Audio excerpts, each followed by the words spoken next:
Welcome to question of the day 2020 CSATలో వచ్చిన ఒక క్వశ్చన్ని సాల్వ్ చేద్దాం. A vessel full of water weighs 40 kg.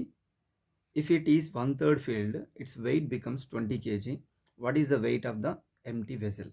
So ఇక్కడ నాకు దీన్ని ఎక్స్ వై అనుకొని సాల్వ్ చేస్తే మాకు ఆన్సర్ వస్తుంది. బట్ సింపుల్గా సాల్వ్ చేయడానికి ట్రై చేద్దాం. ఇప్పుడు ఒక వెజల్ ఫుల్గా ఫిల్ అయిపోయిందంట. దీని వెయిట్ ఎంత అంటే 40 kg అని ఇచ్చాడు.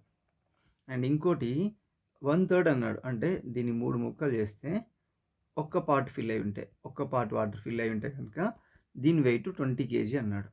రైట్. సో ఇప్పుడు సింపుల్గా ఈ రెండింటి మధ్య డిఫరెన్స్ ఎంత? నాకు 20 kg వచ్చింది.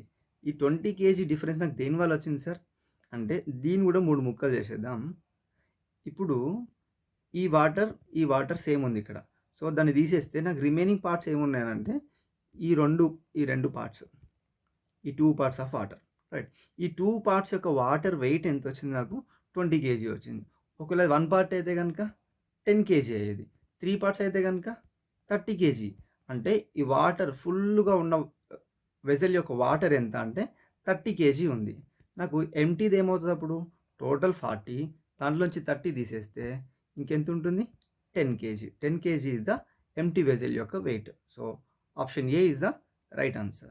Please like the video, subscribe the channel. Thank you.